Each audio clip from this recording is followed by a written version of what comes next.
നമസ്കാരം, മലയാളി വാർത്തയിലേക്ക് സ്വാഗതം. ചെങ്കടലിൽ വീണ്ടും ആക്രമണം അഴിച്ചുവിട്ട് ഹൂതി വിമതർ. യുഎസിൽ നിന്നും ഇന്ത്യയിലേക്ക് വരികയായിരുന്ന കപ്പൽ ഉൾപ്പെടെ 2 കപ്പലുകൾക്ക് നേരെയാണ് ഹൂതികൾ മിസൈൽ ആക്രമണം നടത്തിയത്. ഫെബ്രുവരി 6-ന് പുലർച്ചെ 1:45-നും വൈകിട്ട് 4:30-നും ഇടയിൽ യമനിലെ ഹൂതി കേന്ദ്രങ്ങളിൽ നിന്ന് 6 ബാലിസ്റ്റിക് മിസൈലുകൾ കപ്പലുകൾക്ക് നേരെ തൊടുത്തുവെന്ന് യുഎസ് സൈന്യം ഔദ്യോഗിക എക്സ് ഹാൻഡിലിൽ കുറിച്ചു. ആക്രമണങ്ങളുടെ ഉത്തരവാദിത്തം ഏറ്റെടുത്ത് ഹൂതിയും രംഗത്ത് വന്നിട്ടുണ്ട്. പുലർച്ചെ 3:20-നാണ് MV സ്റ്റാർ നസിയ എന്ന ചരക്ക് കപ്പലിന് നേരെ ആക്രമണമുണ്ടായത്. ആക്രമണത്തിൽ കപ്പലിന് നിസ്സാര കേടുപാടുകൾ പറ്റി. ആളപായമല്ല. ഉച്ചയ്ക്ക് 2 മണിയോടെയും 4:30-യോടെയും വീണ്ടും കപ്പലിന് നേരെ ആക്രമണമുണ്ടായി. കപ്പലിന് യാതൊരു തകരാറും സംഭവിച്ചിട്ടില്ലെന്നും യാത്ര തുടരുകയാണെന്നും US അറിയിച്ചു. UK ഉടമസ്ഥതയിലുള്ള ചരക്ക് കപ്പലായ MV മോർണിംഗ് ടൈഡാണ് മിസൈൽ ആക്രമണം നേരിട്ട മറ്റൊരു കപ്പൽ. ഹൂതികൾ തൊടുത്ത 3 മിസൈലുകളും കപ്പലിന് സമീപത്തായി കടലിൽ പതിച്ചുവെന്ന് സൈന്യം വ്യക്തമാക്കി.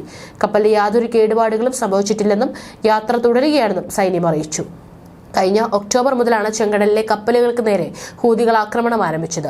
പലസ്തീൻ ഐക്യദാർഢ്യം പ്രഖ്യാപിച്ചുകൊണ്ടായിരുന്നു ആക്രമണങ്ങളുടെ തുടക്കം. ആരംഭത്തിൽ ഇസ്രായേൽ കപ്പലുകളെയാണ് ഇവർ ലക്ഷ്യമിട്ടിരുന്നത്. അതേസമയം ചെങ്കടലിൽ ഹൂതികൾ നടത്തുന്ന ആക്രമണങ്ങൾ ഉൾപ്പെടെയുള്ള നിർണായക വിഷയത്തിൽ ഒമാൻ വിദേശകാര്യമന്ത്രി സയ്യിദ് ബദർ അബു സൈദിയുമായി ചർച്ച നടത്തി കേന്ദ്ര വിദേശകാര്യ മന്ത്രി S ജയശങ്കർ.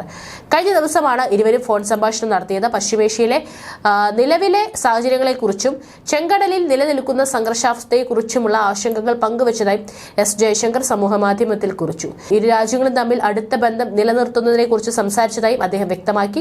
ചെങ്കടലിൽ വർദ്ധിച്ചുവരുന്ന സംഘർഷ സാഹചര്യം ഇന്ത്യയെ സംബന്ധിച്ചിടത്തോളം ആശങ്കാജനകമാണെന്ന് വിദേശകാര്യ മന്ത്രാലയം ചൂണ്ടിക്കാട്ടി. സമുദ്ര വാണിജ്യ ഗതാഗതത്തിനുള്ള ഭീഷണികൾ ഇന്ത്യയുടെ ഊർജ്ജ സാമ്പത്തിക താൽപര്യങ്ങളെയും പ്രതികൂലമായി ബാധിക്കുന്നുണ്ട്.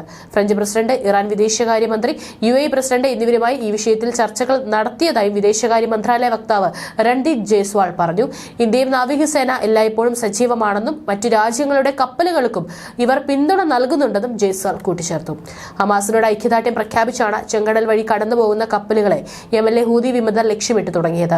ഇസ്രായേലിന്റെയും ഇവരെ അനുകൂലിക്കുന്ന രാജ്യങ്ങളുടെ കപ്പലുകളെയുമാണ് ഹൂതി വിമതർ ആക്രമിക്കുന്നത്.